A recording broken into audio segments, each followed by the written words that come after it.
No, never a dull moment around these parts now, is it? All right, and you know what's never a dull moment?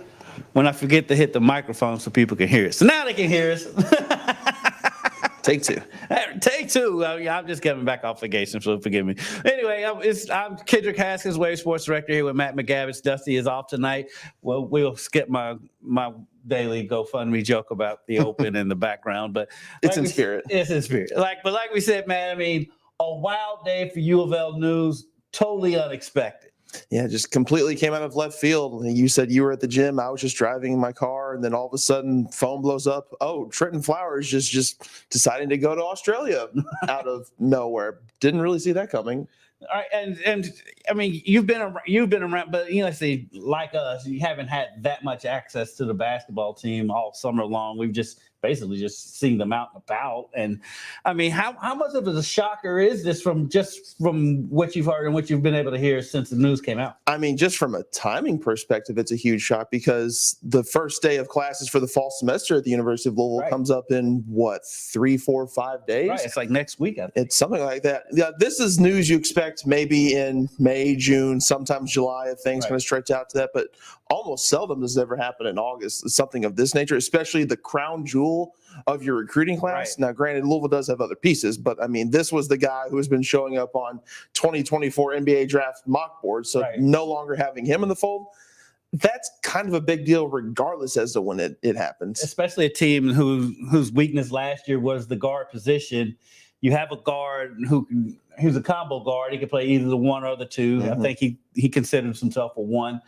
What does this mean going forward for U of L now? First question, of course, is can they still add another piece? Because now they have a scholarship freed up. Can they add another piece, or is it too late? How's that work? In theory, they could, but the transfer portal has just slim pickings right now. I was actually combing through it earlier today, and there's maybe 3-star guys who are regarded as 3-star transfers. I think I know Fabio Basilius ended up committing to UT Arlington, but he was someone who's like maybe could be a top get at this point in time. That just gives you an idea of what there is in the portal right now. Now, granted, could this happen to other schools? Like, say, maybe someone at a Bama or a Creighton or any school, in any major player there, could they, in theory, enter the portal and Louisville could get involved in that recruitment? Sure, in theory. In practicality, you're probably looking at a Louisville roster that's kind of set in stone right now. And even then, we don't know how set in stone the current crop of guys is because we don't know if Tyler Johnson, the point. Ask you about him. Yeah, we still don't know if he's going to come. I mean, we talked to Kenny Payne the last time. I think it was late July. He said there's still things going on that front. I checked this morning the University of Louisville student database.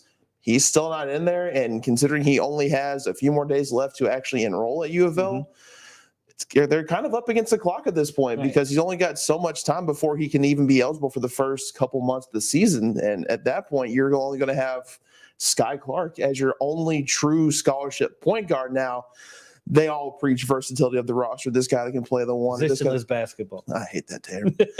But in being a realist, Sky Clark and to an extent, Hersey Miller are your only point guards at this point. Everyone else is a 2 or a wing kind of who can sometimes take reps in the backcourt. Right. I mean, and just going back to Trentyn Flowers, I mean, like I said, he volunteered at this Imagination Library right here, and he read to some kids. He had a great time with the kids. You've seen him around town. He was at every one of those TBT games and was a fan. There he is right there.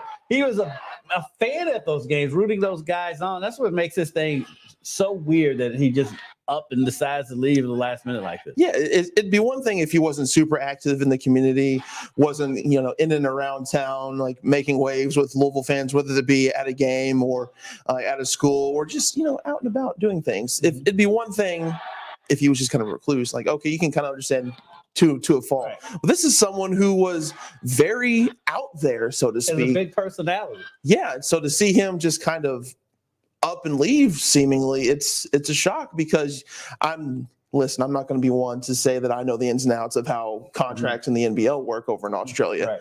But I sort of have a hard time believing that this offer just now came up the last couple of days. Right. Yeah, it's not something that happens at the last minute. Yeah, especially with, and now granted they don't make nearly as much money over there, but it's still a decent amount, and these are things that take time. Now I could be dead wrong, and maybe this did come out spur of the moment, but at face value, you have to think that this might have been something he was considering over the last few weeks. Like I said, it's just so weird because, like you said, if he were a recluse, it'd be one thing. But like he had like he had an organization like taking kids to the movies. He was like legitimately involved in the community, and just all of a sudden I guess the money talks, or maybe he's getting a little bit more money than we normally hear about out of the NBL. But he might, because I know Peyton Siva played in Australia. Is it the same league? Do you know? I can't remember. He played. I think it is the same league. I think the one that he played for was in New Zealand, if I remember correctly. Mm-hmm. But there's a ton of overseas leagues. It's hard to kind of keep track of who plays where and whatnot. But I'm pretty sure it was a part of the NBL. Right. And speaking of Peyton Siva, while I got you, Peyton, I saw your birthday message to me calling me old again. Peyton's a bully. Peyton Siva's a bully. But like I said, he's calling you old. But so going forward, okay, the most likely you're not going to add another piece. How does this shape up going forward, heading into the season? Like you said, they basically only have 2 true point guards on the roster. Can people slide over and take up? Because like I said, the point guard is important, especially come NCAA tournament time. Yep. But you see it so often where multiple guys can bring the ball up the floor. You have point forwards and things like that. Yeah. It's easy to go one direction or the other. It's easy to say, oh, they only have one true point guard, and that was their main bugaboo last season. They're going to be terrible. Or, hey, they have so many other newcomers, and whether that be a true freshman or a D1 transfer, we'll be fine. I mean, there can be some middle ground there. I mean, when you look at this roster, even as it is right now, I think most people would agree that it's still probably more talented than what Louisville had last year. Right. And that's nothing against the players that were here last year, but just the current collection of players and the acumen that they've built up to this point. I think we can all agree that this team on paper should be better than last year's team. But at the same time, when you lose someone who has an impact like Trentyn Flowers, who can play at the 1, 2, 3, 4, I mean, this is a guy who's 6'8", 200, 220, something in that range. And you typically think, okay, that's your traditional wing. Just put him out in the corner and just rain threes. But no, this is a guy who has legitimate ball handling capabilities and who can play at a wide variety of spots on the court and can do it at a very high level. I mean, he's a 5-star prospect for a reason. Right. So it's not nothing losing someone like him, but in the same breath, Louisville does still have some guys that they can go with at other areas of the court. Now, granted, it's not a great sign that you're heading into this season and you're once again looking at, well, point guard might be a bit of a struggle, especially if Tyler Johnson does not make it to campus. And, and just looking down the roster, because one of the kids I'm most excited about, of course, is the local kid, Caleb Glenn. Now, he's not going to be one that takes over the one position, but he's versatile enough. And I'm just racking my head because I said we was talking about it before we came in. We're both in football mode. Yep. I came over here thinking, okay, we're going to talk football. Kickoff luncheon was today. The season opener's in 2.5 weeks. Yeah, let's go. And then no. Switch gears a little bit. No, it's because, like you said, it's never a dull moment when covering U of L basketball. I guess you could take some side. I guess basically trying to put a silver lining on this thing, that it did happen now because practice hadn't started yet. Right. So you've got plenty of time to adjust to this loss. It's true, but they have had a few months since they first got to campus in mid-June. So there is a little bit of team chemistry that does take a setback knowing that Flowers is no longer in this fold. But like you said, they've got, I did the math, I think it's 85-ish days until their first game. Right. They've still got their entire preseason. They've still got the red-white scrimmage. They've still got plenty of time to keep building chemistry with those guys that are already still there. So they do have time to kind of get used to not having Flowers around, if there is a silver lining. We'll put a bow on that there. But like I say, we'll go back to what we thought we would be talking about today. The U of L football kickoff luncheon was this afternoon at the Galt House, a sold-out Galt House. It was a packed house. We were both there. Food was excellent. Food was really good. I was shamed for eating my dessert first, but I'm not going to be shamed for that. It was delicious. That caramel pie, so good. So good. We digress. but I get the energy around the program right now, especially within the fan base. I mean, it's as electric as I've seen it since Lamar was here.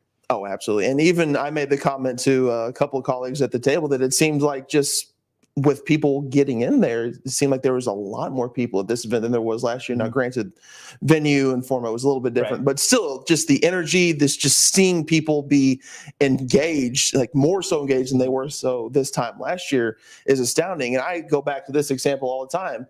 Louisville hosts number 10 Wake Forest, a top 10 opponent at home, and the stadium was maybe a third full. The fan base was just checked out at that point. But ever since Brom came home, I haven't seen an inkling of that. Ever since the moment he was hired, just nothing but high intensity. We can't wait for the season. We're so excited for what he's going to do for the future. So there is to borrow a John Rothstein phrase, a palpable buzz around. The funny thing was, so I was inside because we had a camera, so we was in there setting up before the crowd come in. And so when they opened the door, it looked like those Black Friday videos. And people come storming in. Yeah. But that's where the excitement is with this program. Now I do have a little beef with U of L. Oh boy. Because my alma mater is Murray State. Murray State has no shot in winning that game. Nope. Why does that need to be the blackout game? Listen, if they're going to go out big for the first game of the Brom era, they're going to do it big. Yeah, but you can do it big in your regular uniforms from Murray. Give him my man. Okay, yeah, no, I see where you're coming from. You could probably do it against Notre Dame, like a matchup that if everything plays out the way that Louisville would like it to, it very well. Yeah, it very well could be. It could be a top 25 matchup by the time it gets to that. I mean, they were in the others receiving votes. I didn't count how far back it was. It looked like it was around 30. It was, 31. I think they had a de facto rating of 34th or something like that. And it's funny because Brett McMurphy of Action Network, he posted his ballot a few days ago and he voted Louisville as like 16. Yes. But then I did the math as to how the AP poll does their voting. And he was the only one that voted for them at all. It's pretty safe to say that Brett McMurphy is U of L's biggest fan right now because he's also the one that said they were favorite in every game this year. Yeah, according to their betting power rankings, they were 17th or something of that nature. Which I mean, hey, I'm high on this team, but I'm not that high. Right? I mean, I'm excited to see it. No, they had the big injury over the weekend. What does that do to the secondary? Well, it's a huge loss because as we saw last season, the main problem with that defense over the first 5 or so games before Griffin was elevated to starter is they just kept giving up big play after big play after big play, especially big passing plays where they would do well the first couple downs and then all of a sudden, boom, 30-yard completion. Right. And then you just kind of reset it from there and just kept going over and over, repeating that. And then after he was inserted into the starting lineup, starting with that Virginia game when Kendrick Duncan got hurt, they significantly cut down on the amount of huge passing plays they were giving up through the air. I wrote a piece about it over the weekend. I think the average, if I'm trying to pull these numbers off the top of my head, so forgive me, I think they were averaging 210 passing yards allowed over those first 5 games, and I believe it was cut down to 188 while he was in the starting lineup. Mm-hmm. So it's a sizable impact. Right. So losing him, big deal. And on top of that, they also lose D'Angelo Hutchinson for an undisclosed amount of time, though. From what we're hearing, it should be at least a couple months. And then, so that's 2 players in the safety room. So you're down there. So the safety room goes from being, a pretty good and deep room, arguably one of the better 2 deeps in the ACC, to where you kind of look at it and say, this might be not necessarily a weakness per se, but there might be a little bit of a curve here heading into the season because now, Josh Minkins, he's going to still stay there. It's starting alongside a strong safety. But then over that free safety spot where MJ Griffin plays a lot, you're going to see, in my opinion, I think Baylor transfer Devin Neal stepped into that spot. He looked really good in the spring. He's got an entire spring, an entire summer, and an entire fall with getting adjusted to this system. And that's not to say that UNC transfer Cameron Kelly can't easily just slide in that spot and be the starter because, he was an all-ACC defender in 2021. Now, he did take a teeny bit of a step back, in 2022, especially with his consistency in coverage. But he is someone who has shown in the past who can make plays. So I would look for one of those 2 to kind of slide in to take the starting spot where Griffin was left. But then beyond them, it's just really those main three who's going to rotate in safety. And other than that, you might see some guys over that star position, which is the linebacker safety hybrid, guys like Ben Perry, Antonio Wise, Gilbert Frierson. You might see them have to take reps at true safety at times. It just means that Storm Duck is just going to have to shut down one side of the field, and that sets up everything else on defense. Yeah, I still to this day wonder how he did not wind up at Oregon. It seems like a layup. That's a layup right there. But of course, we did hear from Jeff Brohm. We didn't get the chance to talk to him one-on-one because at this point, what are we going to ask him? But we did hear from Coach Brohm at the luncheon this afternoon. Off the field, I think I can be pretty calm and normal, but on the field, I sometimes can't. So I do pray for the man upstairs to help me when I take the field, because I will say a few things that I will regret. But our coaches know that when the game's over, then we move on. But, I want our players to know that in order to win in major college football, there has to be intensity. And you know what? I'm going to have some of it as well.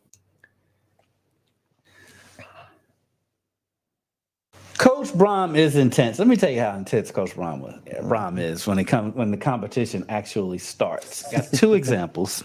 First was I went with them when he was at Western Kentucky down to Alabama. So I'm literally standing from me to you when he does the street fight between the. You were there. Yes. I'm standing almost right next to him.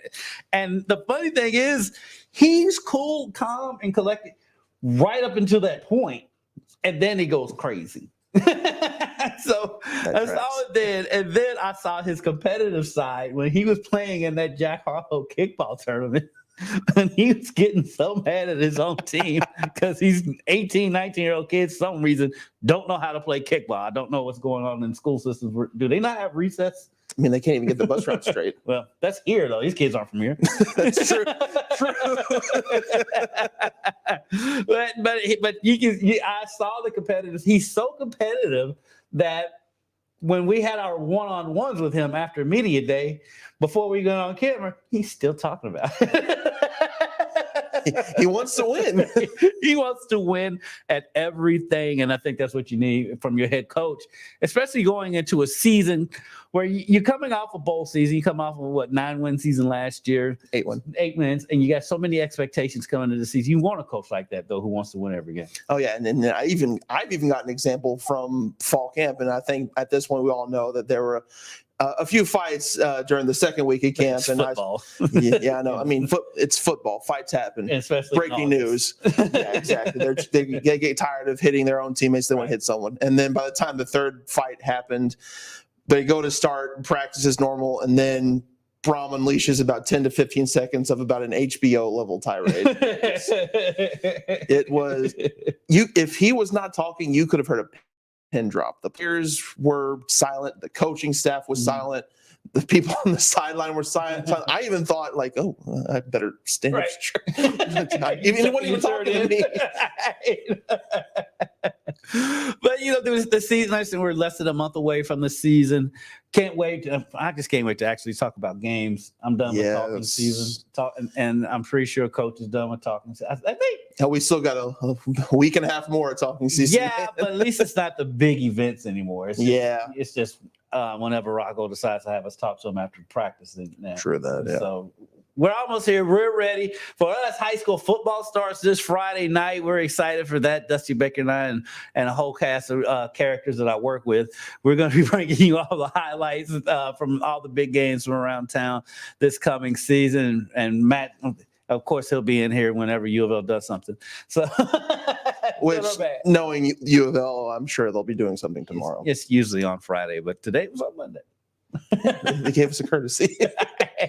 Well, Matt, thanks again for joining us once again. We're always welcome to have you on. And if you ever want to come on, just let me know.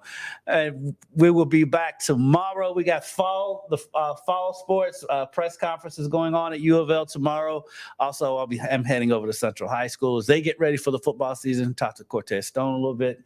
Sure, you've heard his name a few times. Around the U of L campus. This kid is amazing going into his junior year at running back, and he's also playing a little safety now too. So maybe he can stick him back there if need be. But for Matt McGavic, I'm Kendrick Haskins. Thanks again for joining us on Kendrick and Dusty Talk Sports, or Sports Talks with Kendrick. whichever one you want to call it. Either or.